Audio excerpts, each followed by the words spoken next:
Striker drone detected. Rogue Restorer Hive detected. Rogue Stinger Hive detected.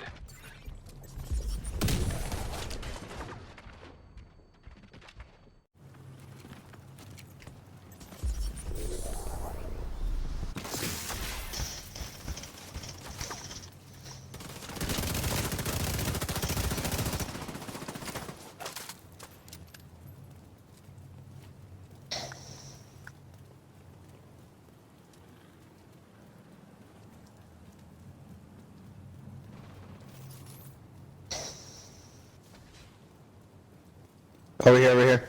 On me. Oh, shit.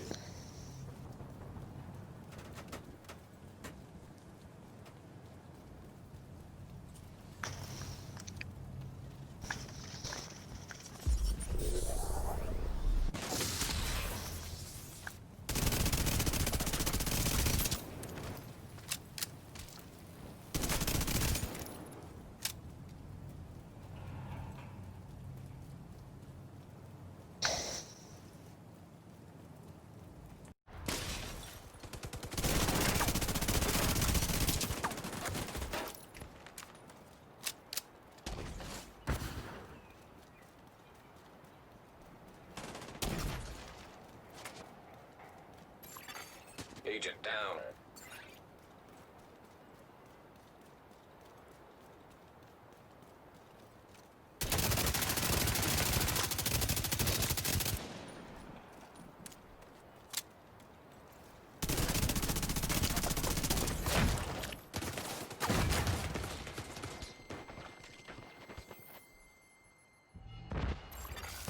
Rogue Hive detected.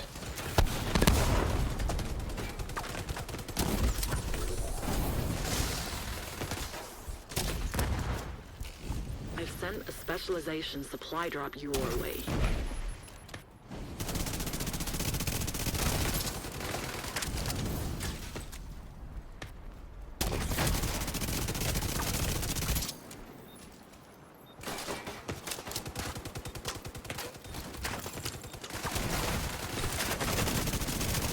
No one's retreating. The fight continues. The rogues have run out of reinforcements. You can win this.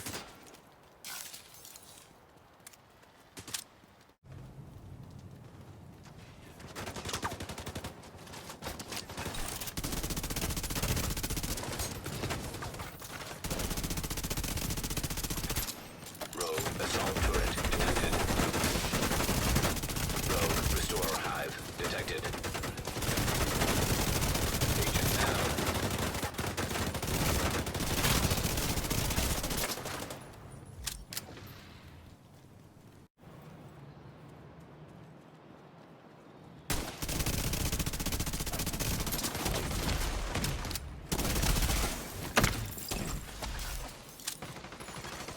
An agent needs assistance.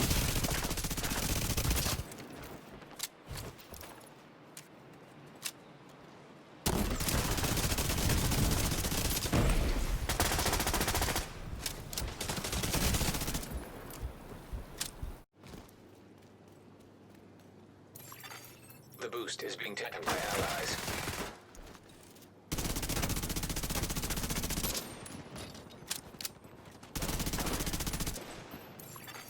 Allies are acquiring the boost. Allies have acquired the boost.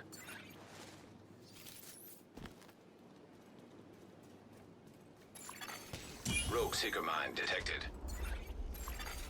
Rogue Striker Drone detected. Rogue Defender Drone detected.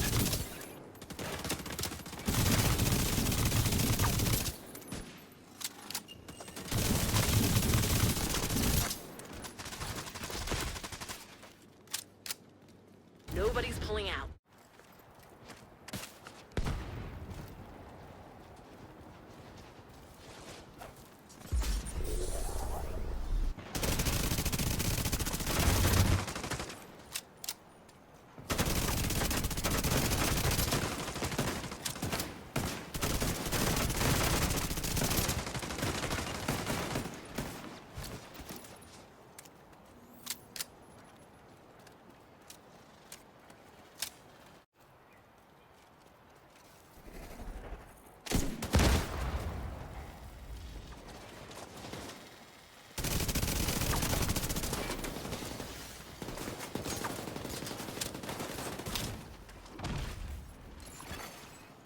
Defender drone detected.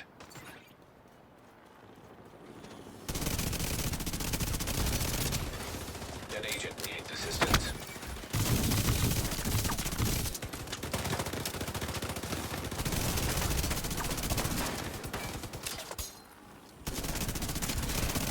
Rogue striker drone detected.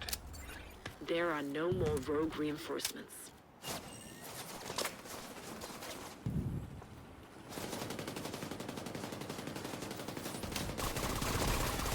Agent down.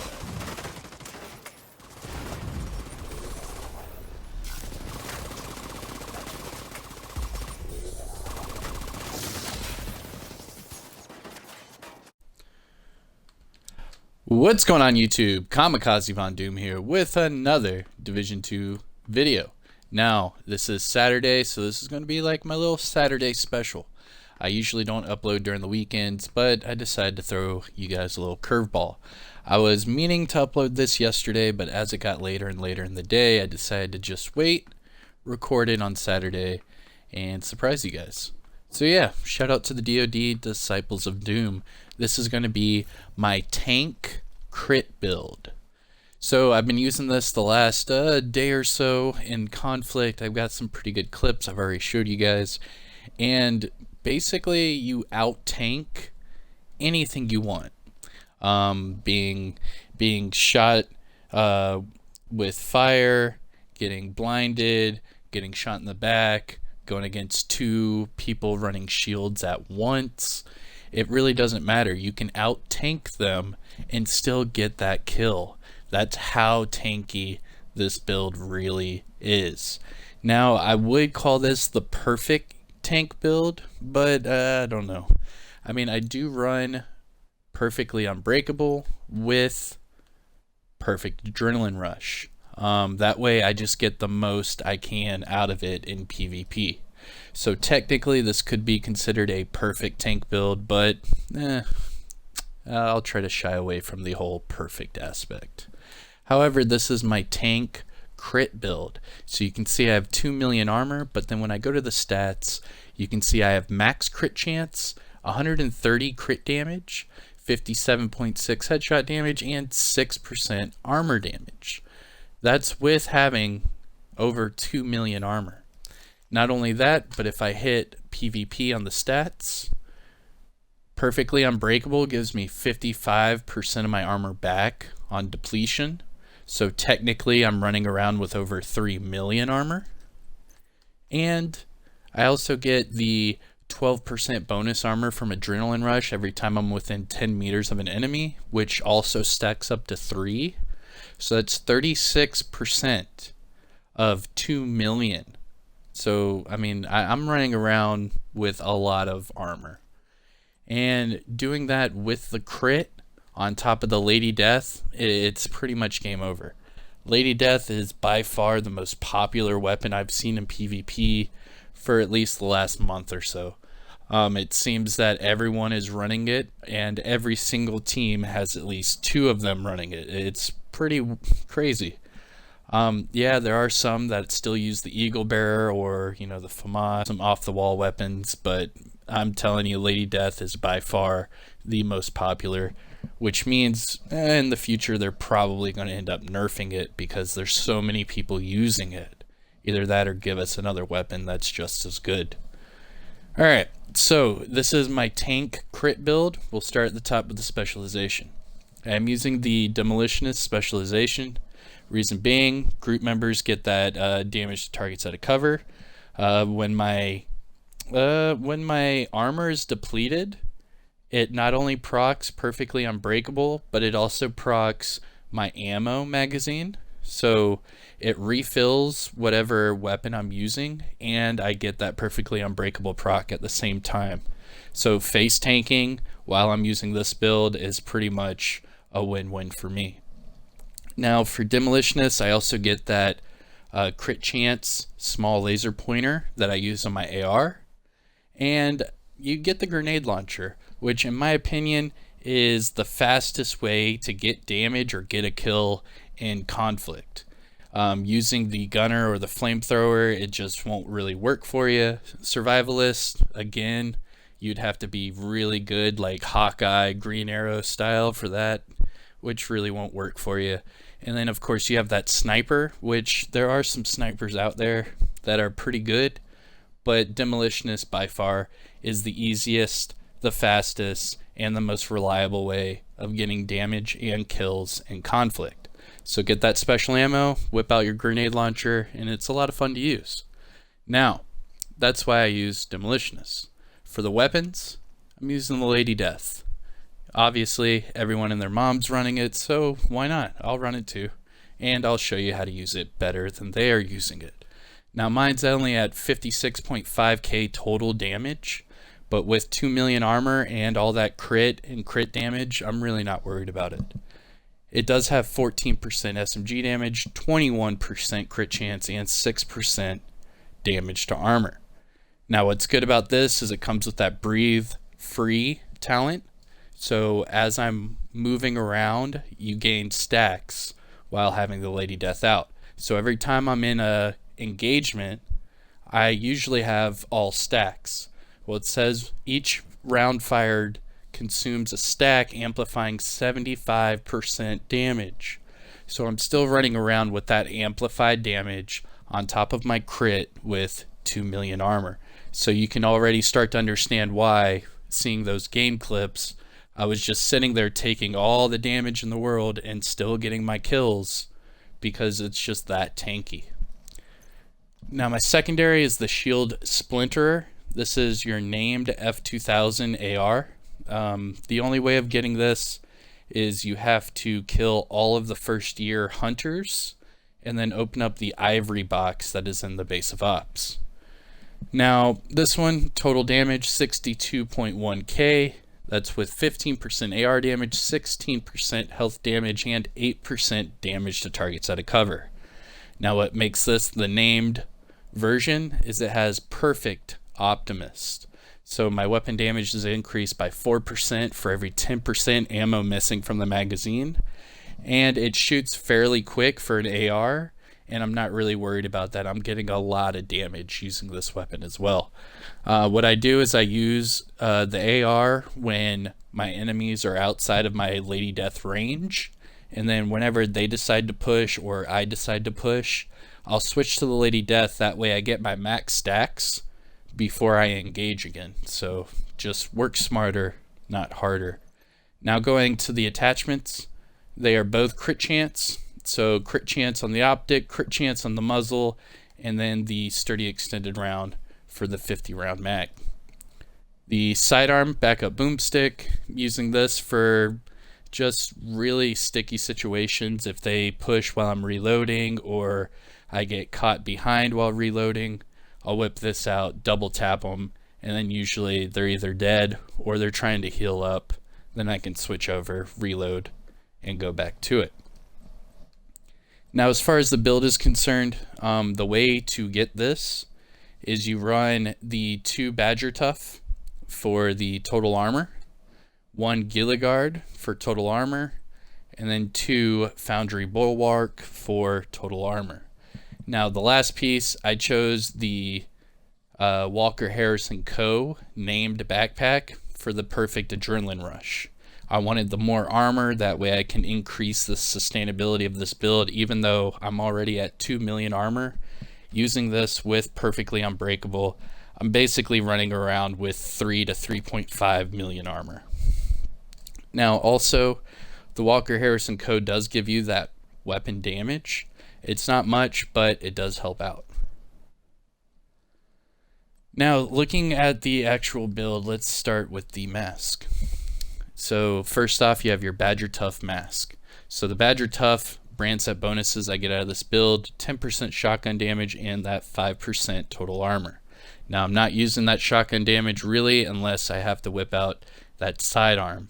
So it does help, but I'm not really utilizing it to the fullest. Now the core attribute is where I rolled armor, 170k. It came with 4.7 crit chance, 10.3 crit damage, and then for that red mod slot, I threw on there more crit chance, 5.2%. Now the backpack, like I said, this is the named Walker Harrison Co. backpack called the Matador. Comes with that perfect adrenaline rush. I do get that weapon damage out of the brand set bonus. I rolled the core attribute to max armor, 170k.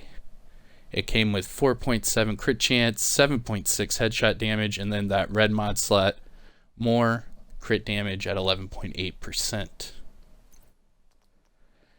Now going to the chest piece, this is the 0F's chest piece. Your named Badger Tough chest piece with perfectly unbreakable. Now in PVE, you get 100% of your armor back when it's depleted. However, in PvP, like I showed you earlier, it shows only 55% of your armor will come back. So for me, I'm using that because I get so much back that it's pretty ridiculous. So not only do they have to burn through 2 million armor plus if I have the adrenaline procs, but then when this procs, they have another over 1 million armor that they have to go through again. So, you know, doing that around 3.5 million armor, that's the average of 3 different players. So this is very tanky. Now the other attributes I have on here, 10% crit damage, 6.8% skill damage, and then that red mod slot, more crit damage at 11.9%. Going to the gloves, Gilligard gloves. The Gilligard brand set bonus I get from this build, 5% total armor. Of course, I rolled max armor for the core attribute. It came with 12% crit damage and 5.1% crit chance. Now, here are the last 2 pieces, and they are both Foundry Bulwark. Now, the gear set bonus I get from Foundry Bulwark is 10% total armor. This one came with 157.6k armor, and then I rolled 12% crit damage. Another Foundry Bulwark item is the holster. This one, 149.7k armor, and then I rolled max crit damage at 12%. So everything is rolled to max armor. I basically had to, well, except for the Foundry parts. So all 4 of these are rolled to max armor, and then both of these are rolled to crit damage. Now obviously I would love to have a little bit more armor. I could probably bump this up to maybe 2.1 million, but I do really enjoy where it is right now, especially having that crit. Speaking of which, let's finish up with the stats sheet. Now this is for the Lady Death. PvP weapon damage, 17.8k with max cap crit chance at 60%, 130 on the dot crit damage, 57.6 headshot damage, and 6% armor damage. Go to the offensive tab. I'm sitting at 7.6% all weapon damage bonus with 29% SMG damage bonus. So when I'm using this Lady Death, I'm at 36.6 damage bonus total. Gear talents, I am using Perfect Adrenaline Rush with Perfectly Unbreakable. So this is a quote-unquote perfect tank build. Defensive tab, 2,019,721 armor with 286.9k health. Some health regen. You've got the 10% explosive resistance with the 10% hazard protection from the watch. Now remember, I am only a watch level 564, so I don't play as much as half of you kids out there. I understand. So you might have a little bit more stats numbers than me in certain areas, but you know, it is what it is. This is a great build. I highly recommend it. I use it with the jammer to get rid of their skills. It really works with the hives, seeker mines, and drones, and well, also the turrets. So the only thing you really have to worry about are the sticky bombs, chem launchers, and stuff like that. But Firefly, you can get rid of that easy too. And then the other one, I whip out a Crusader shield just when I'm going up against, 2 or 3 agents at once. I'll whip this out, that way I can take a lot of the damage up front because this has 4.7 million health, which really helps in those situations, because you can use both the Lady Death and you can use the shield splinterer while using the Crusader shield. So as soon as you see two agents walk up on you with shields, you whip yours out and you're at the same advantage as they are. And that's it, you guys. This is my tank crit build. You have 2 million armor, 60% crit chance, 130% crit damage for the Lady Death. You have perfectly unbreakable and perfect adrenaline rush. Great combination, especially for max sustainability. Hope you guys enjoyed it. Don't forget, hit that thumbs up. Shout out to the Disciples of Doom, like always. Subscribe if you're new, ring that notification bell, and I'll see you guys in the next one. Peace.